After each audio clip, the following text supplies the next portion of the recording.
Eu até tuitei, Celso, antes de começar a disputa de pênaltis, que já era um vexame. Já era um vexame. A gente ia decidir nos pênaltis se ia ser um vexame muito grande ou um vexame histórico. Era o que se estava decidindo nos pênaltis. E o vexame é histórico.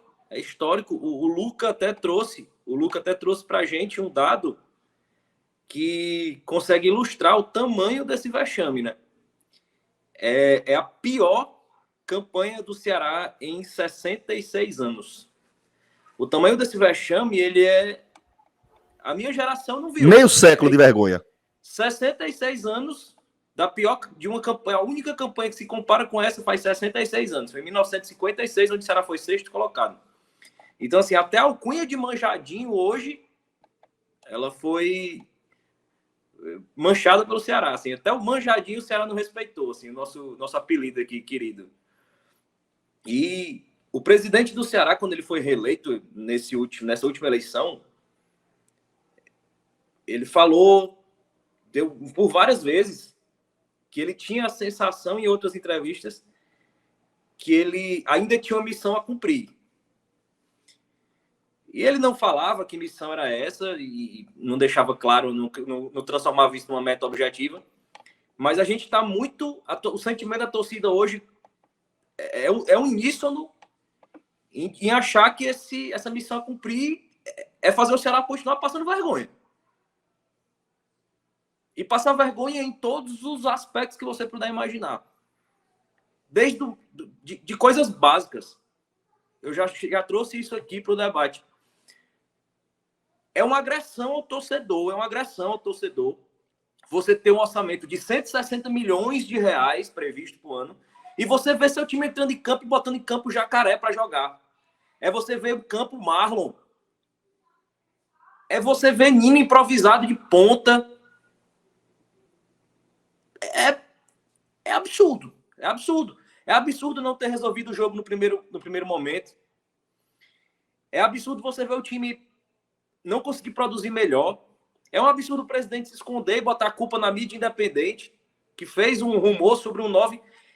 É uma vergonha uma diretoria que não tem qualquer autocrítica.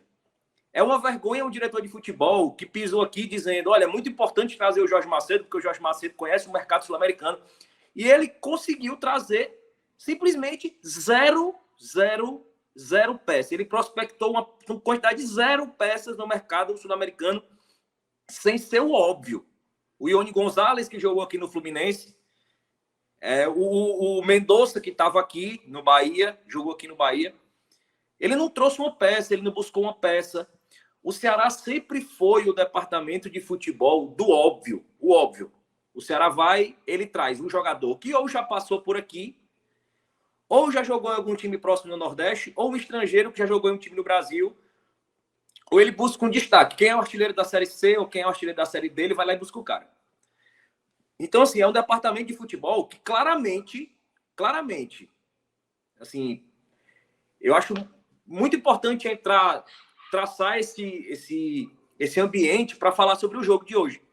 Porque o jogo de hoje é só um esboço final do que é todo o Ceará como departamento de futebol. O presidente do Ceará, ele sempre foi extremamente centralizador em todas as decisões que envolvem o clube, inclusive futebol. Ele sempre foi centralizador no que tange a futebol. Ele sempre acumulou por muito tempo o cargo de presidente e diretor de futebol. Para fugir das críticas, ele trouxe diretores de futebol que apenas eram testes de ferro para as vontades dele, que acha que entende muito de futebol e claramente não entende. Claramente não entende porque ele nega o óbvio. Ele nega o óbvio. Ele cria coisas da cabeça dele, como ele costuma citar exemplos de jogadores que... quando ele traz sempre um jogador questionável, da Série D, que ele diz que é um destaque, aí ele traz o jogador, ele cita o exemplo de coisas que deram certo de forma aleatória. O Everson chegou aqui, todo mundo criticou e foi vendido. Ele tem os mesmos exemplos para justificar tudo. Tudo. O Ceará vai no mercado e traz jogadores que já passaram por aqui.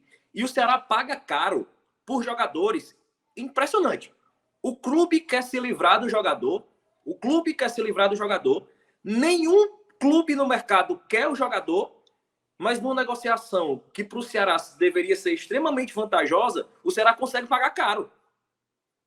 O Botafogo queria se livrar do Leandro Carvalho. Nenhum clube no Brasil queria comprar o Leandro Carvalho. O Ceará vai lá e compra. Aí jogou milhões em um jogador que não se justificou e ninguém quer. Tá aí o Náutico aí sofrendo com o Leandro Carvalho. Isso. Aí o Ceará, o Wesley tá lá no Japão sem ser aproveitado. Essa para mim é icônica. O clube não quer o Wesley no Japão. Nenhum clube no mundo quer pagar R$1 pelo Wesley. Aí o Ceará vai lá e paga 5 milhões. É como se tivesse um cara disputado no mercado. Numa situação dessa, o clube quer se livrar. E só eu quero. Eu vou barganhar, eu vou fazer um baita negócio, eu vou pedir um empréstimo com prioridade de compra, eu vou parcelar por um valor baixo. O Ceará não, ele paga. O Eric, só o Náutico queria e não podia pagar. O Braga queria se livrar e amenizar o tombo que tomou. Aí o Ceará vai lá e paga. Estouradíssimo, né? Então o Ceará faz negócios onde ele deveria ter um poder de barganha e ele consegue fazer um péssimo negócio.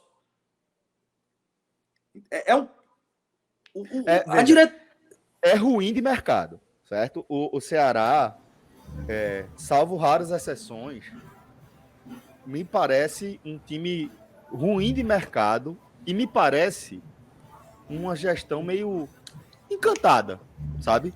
Encantada. Tipo, pô, esse jogador aqui tem chance de a gente conseguir trazer. Eu diria, Celso. Fala, eu diria que talvez a questão não é nem o...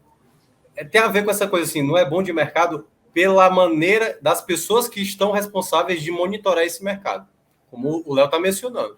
O Ceará entra pesado em investimentos em jogadores que não são nem disputados. Isso. Porque, por exemplo, o ruim de mercado que eu falo é isso. Vamos pegar um exemplo. Digamos que tem um atacante, o Edu, que saiu lá do Brusque e foi pro Cruzeiro, né? Tá fazendo gol lá no Cruzeiro. É um jogador que talvez fosse disputado no mercado, né? Ia ser disputado ali no mercado. 3, 4 clubes iam querer. O Ceará, hoje, ele tem cacife de entrar forte para disputar um jogador como o Edu, por exemplo.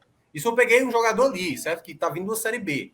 Porque se a gente quiser pegar um paralelo, porque eu não queria pegar a referência do Fortaleza. Mas, digamos, fosse o Renato Kaiser, Ceará e Fortaleza brigando pelo Renato Kaiser. O Ceará tem condições de pagar o Kaiser? Tem condições de pagar o Kaiser.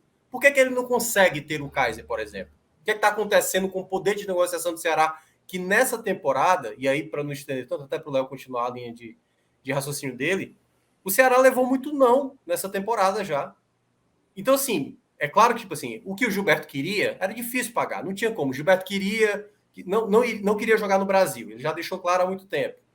Teve a questão do Pablo, que eu acho que o Ceará se livrou realmente de uma bomba que iria contratar, mas também teve outros nãos por aí. Então, assim, parece que o poder, a gente falou aqui já das outras vezes, o poder de negociação do Ceará, ele está muito, muito, muito vulnerável. E aí o Léo pode até continuar, né, nessa análise dele, porque esse, para mim, agora, né, essa vergonha que o Ceará, esse vexame que o Ceará passou na noite de ontem, é para ser praticamente um divisor. Mudanças precisam acontecer.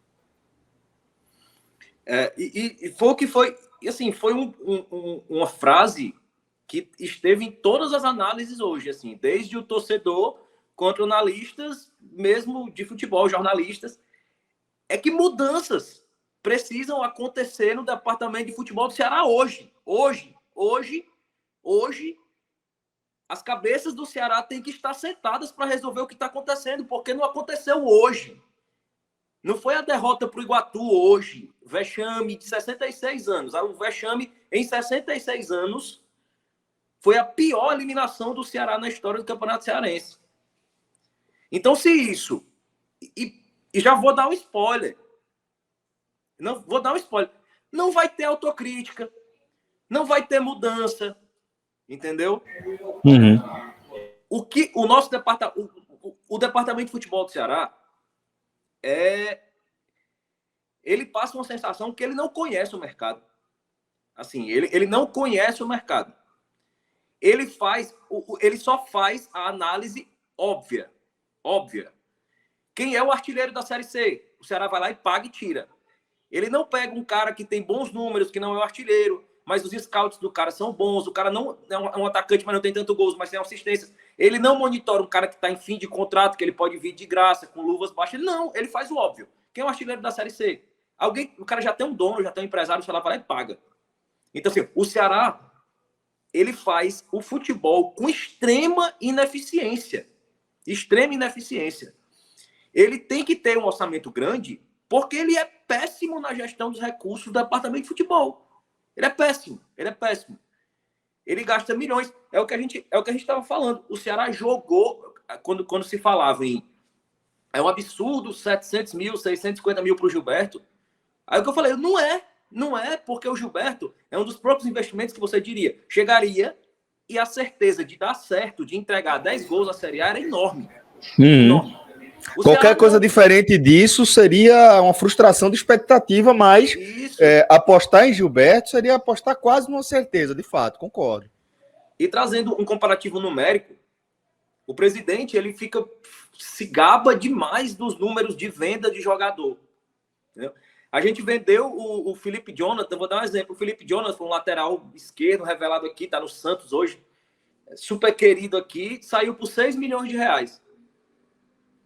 Esses 6 milhões de reais, eles foram torrados completamente em Leandro Carvalho, em Wesley da vida, em salário de Rogério, em salário de Rodrigão, em salário de Jael. Porque um ano de salário do Jael dá quase 3 milhões de reais. Você contando 13º, impostos. Então, o lucro do Felipe Jonathan, ele foi para o lixo, ele foi queimado no lixo. Entendeu? No lixo. O presidente do Ceará, o grande problema dele é porque ele não tem... Eu falei hoje, ele vai colecionar hoje, na prateleira dele, mais um troféu de frustração. Na prateleira dele vai ter mais um, que é maior. A prateleira de vexames do atual presidente do Ceará, ela é maior que a prateleira de títulos. É maior que a prateleira de títulos dele. Só que mesmo com esse saldo extremamente negativo, ele tem o perfil de se propor a ser um fanfarrão, um piadista. Um piadista. Ele é um piadista, um fanfarrão, que vai provocar o rival. Ele é um cara que vai para a internet e fala demais. Fala demais. Eu brinco que o presidente do Ceará é um gerador de meme contra a torcida. Ele gera meme contra a torcida. A gente cita o exemplo quando o Ceará, 2018, que o Fortaleza foi campeão brasileiro da Série B e campeão cearense, ele foi e disse assim, não, a gente vai pro Cearense aí porque nenhum clube pode ganhar as duas coisas. Não pode ganhar. O rival foi lá e ganhou. Aí o meme dele tá estampado bem grande lá. O meme dele tá estampado bem grande lá. Então ele é um gerador de memes.